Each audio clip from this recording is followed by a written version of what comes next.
அனைவருக்கும் வணக்கம். நான் பிரபாகரன் ஜோதிடர். இப்போ நான் என்ன சொல்ல போகிறேன்னா, இன்றைய நாளுடைய நிலைப்பாடு தான் சொல்ல போகிறேன். கருத்தில் கொண்டு நீங்கள் பயன்பெறுங்க.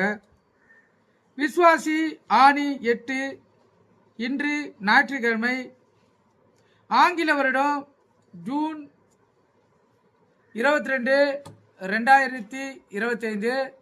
இன்று கீழ் நோக்கினால், அதே போல இன்று கிருத்திகை நட்சத்திரம் இன்று பிற்பகல் 3:52 வரை பரணி, பின்பு கிருத்திகை.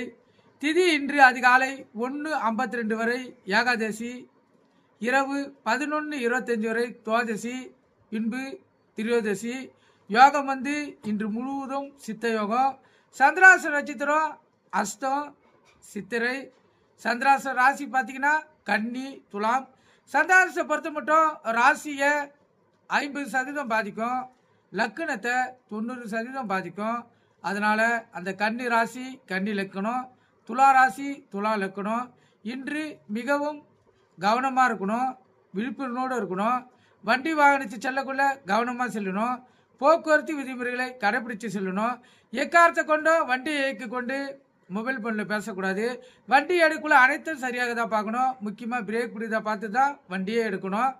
ஏன்னா சந்திராஷ்டம் அதோடைய வேலையை செய்யும். கருத்தில் கொள்ளுங்க.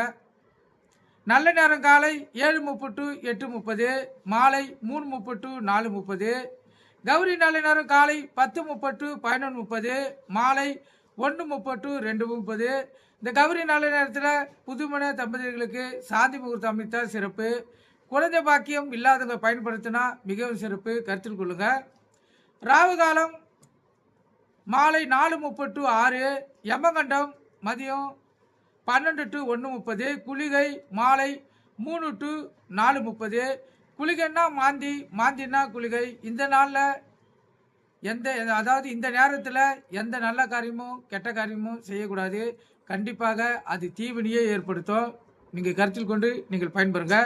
சூளம்னா மேற்கு, சூளம்னா கற்பூரம் ஏற்றுறது, விளக்கு ஏற்றுறது. கோயிலுக்கு சென்றால் அது மேற்கு சைடு தான் ஏற்றணும். அப்போ தான் நீங்கள் முழு பலனையும் நீங்கள் அனுபவிக்க முடியும். கருத்தில் கொள்ளுங்கள்.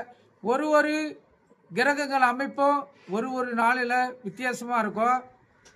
நம்மளுடைய ஒரு நிமிடமும் ஆண்டவர் எழுதி வைத்தது. கருத்தில் கொள்ளுங்கள். அந்த நிமிடத்துக்கு மாத்திர சக்தி இறைவனுக்கு மட்டுமே இருக்குது. எது எப்படி இருந்தாலும் உங்கள் இஷ்ட தெய்வத்தையும் குல தெய்வத்தையும் பலமாக வணங்குங்க. அவங்க உங்களுக்கு துணை பெறுவாங்க. நன்றி, வணக்கம்.